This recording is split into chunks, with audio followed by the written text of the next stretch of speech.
Hey guys, कैसे हैं आप लोग। उम्मीद करती हूँ आप सब स्वस्थ होंगे और अपनी अपनी प्रेगनेंसी को लेकर के बहुत ज़्यादा हैप्पी होंगे। तो फ्रेंड्स, जब एक महिला गर्भ धारण करती है तो उनके मन में तरह तरह के विचार आने लगते हैं और बहुत सारी महिलाएं ऐसी होती है जिनकी पहली संतान बेबी गर्ल होती है, तो वो चाहती है कि मेरी सेकेंड संतान यानी कि सेकेंड बच्चा बेबी बॉय हो जाए। और किसी किसी महिला का फर्स्ट बेबी बॉय होता है तो वो चाहती है कि उनकी सेकेंड बेबी गर्ल हो जाए। या फिर किसी किसी महिला की चाह होती है कि हमें जुड़वे पुत्र की प्राप्ति हो जाए।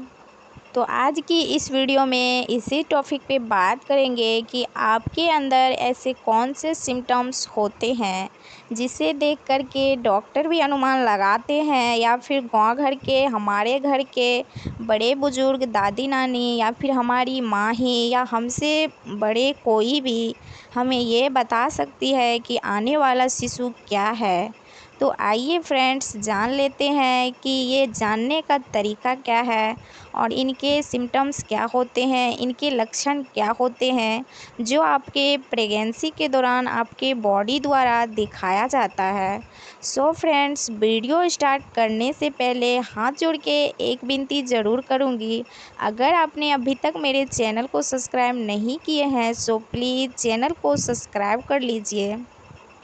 तो चलिए जान लेते हैं वो कौन से सिम्टम्स है जिसे आप देखकर अंदाज़ा लगा सकती है कि आने वाला शिशु बेबी गर्ल है या फिर बेबी बॉय है। यहाँ सवाल उठता है, अगर आपके गर्भ में पल रहा शिशु बेबी बॉय है तो वो कितने महीने बाद जन्म लेते हैं, और अगर बेबी गर्ल है तो वो कितने महीने बाद जन्म लेते हैं। सो फ्रेंड्स, अगर आपके गर्भ में पल रहा बच्चा बेबी गर्ल है तो वो 37 हफ्ते तक जन्म ले लेता है, यानी कि 259 दिन के अंदर अंदर ही आपकी बेटी इस दुनिया में आ जाती है। अगर वही बच्चा बेबी बॉय है तो वो 45 हफ्ते के बीच में जन्म लेता है, यानी कि 294 दिन के अंदर अंदर उस बच्चे का जन्म होता है। तो ये सिम्टम्स बेबी बॉय का माना जाता है। दूसरा सिम्टम्स आता है WHO के अनुसार पुरुष से महिला जन्म का अनुपात, जिसे लिंगानुपात कहा जाता है, लगभग 105 से 100 तक है। तो ये सिम्टम्स बेबी बॉय का माना जाता है। तीसरा सिम्टम्स आता है अल्ट्रासाउंड में आप बच्चे की प्राइवेट पार्ट्स को कब देख सकते हैं। मूत्र का प्रभाव, कभी कभी भ्रूण में मूत्र का प्रभाव देखा जा सकता है।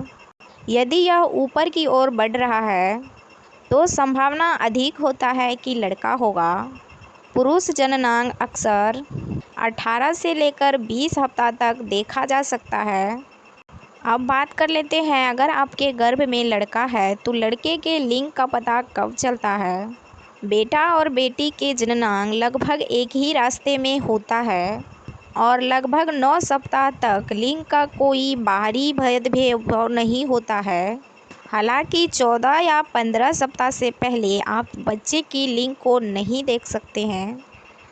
इसके अलावा है फ्रेंड्स, सुबह के पहले मूत्र और सोडा को बराबर मात्रा में मिलाएं और देखें कि इसका रिजल्ट कैसे आता है। यदि यह फ्रीज हो जाता है तो आप एक लड़के को जन्म देने वाली है, और अगर इसके अंदर झाग वगैरह नहीं आता है तो आप एक लड़की को। फ्रेंड्स, अगर आप प्रेग्नेंट हैं और आपको केला गर्भ धारण करने से पहले बिल्कुल पसंद नहीं था, लेकिन जब से बच्चा आपके पेट में चिपका है, यानी कि गर्भ धारण करने के बाद आपको केला बहुत ज़्यादा पसंद आ रहा है और आप उसे बड़े चाव से खाते हैं, तो ये लक्षण कहीं ना कहीं बेबी बॉय को इंडिकेट करता है। नंबर 2 में आता है गर्भावस्था में अगर आपको बहुत ज़्यादा परेशानी होती है, जैसा कि उल्टी होना, जी मिचलाना, चक्कर आना, भूख कम लगना, हाथों और पैरों में बराबर दर्द बना रहना।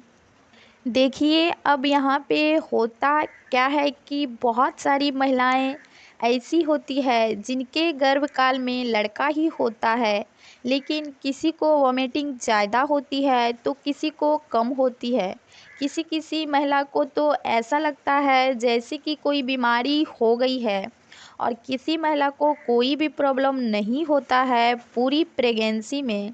तो मेरी प्रेगनेंसी जर्नी में मेरे साथ क्या हुआ था, आइए मैं आप सबको बताती हूँ। जिस टाइम मेरा बेटा मेरे गर्भ में था, उस टाइम पे फ्रेंड्स, जब मैंने गर्भ धारण करा था, ठीक 15 से 20 रोज़ बाद मुझे वॉमिटिंग आनी स्टार्ट हो गई थी। और मुझे वॉमिटिंग इतना ज़्यादा होती थी, मैं आपको क्या ही बताऊं। मैं पानी भी पीती थी तो मेरे पेट में नहीं रहता था, और मैं डर के मारे खाना भी नहीं खाना चाहती थी कि कहीं मुझे फिर से उल्टियाँ न हो जाएं। और इस प्रॉब्लम को मैंने कंटिन्यू 4 महीने तक झेला। और मैं जब मेडिसिन भी लेती थी तब भी मेरी उल्टियाँ कम नहीं होती थी। उसके बाद जाकर कहीं मुझे राहत मिली, और उस टाइम पे मुझे बेटा हुआ था। और जब मेरा बेटा मेरे गोद में आया था तो मैंने सारी दर्द, सारी परेशानी भूल चुकी थी, क्योंकि मैंने जो गॉड से मांगा था मुझे वही मिला था। I am so happy. इसके अलावा जो फ्रेंड्स तीसरा है वो ये है, मेरे साथ प्रॉब्लम आई थी बेबी बॉय के टाइम पे, वो ये थी कि मेरे दोनों पैरों के घुटनों और एड़ियों के बीच वाले जो मांस होते हैं, उसमें जब मैं रात को नींद में सो रही होती थी, उस टाइम अचानक से मेरे पैर में जकड़न सी हो जाती थी, जिसे गांव घर के भाषा में बगहा बोला जाता है। और वो दर्द मुझे इतनी तेज़ होती थी। मेरे साथ बगल में मम्मी सोती थी, और जब मैं ज़ोर से चिल्लाती थी तो मम्मी अचानक से जगती थी और दोनों हाथों से मेरे पैर को दबाती थी, तब जाकर मेरी जान में जान आती थी। जब मैंने इस बारे में डॉक्टर से बताई थी तो वो बोली कमज़ोरी की वजह से होता है, और उन्होंने मुझे कुछ मेडिसिन दिए थे, पर मेडिसिन लेने के बाद भी मुझे वो परेशानी पूरी 9 मंथ तक रही। इसके अलावा फ्रेंड्स, ये प्रॉब्लम मुझे जिस टाइम मेरी बेटी थी गर्भ में, उस टाइम 1 से लेकर 9 मंथ तक में कभी भी नहीं हुआ। तो ये लक्षण मुझे मेरे बेटे के टाइम पे बिल्कुल सटीक बैठा था। आई होप फ्रेंड्स आपको वीडियो अच्छी लगी होगी, तो प्लीज़ चैनल को सब्सक्राइब कर लीजिएगा, साथ ही वीडियो को लाइक शेयर ज़रूर कीजिएगा। Thank you, love you, bye bye.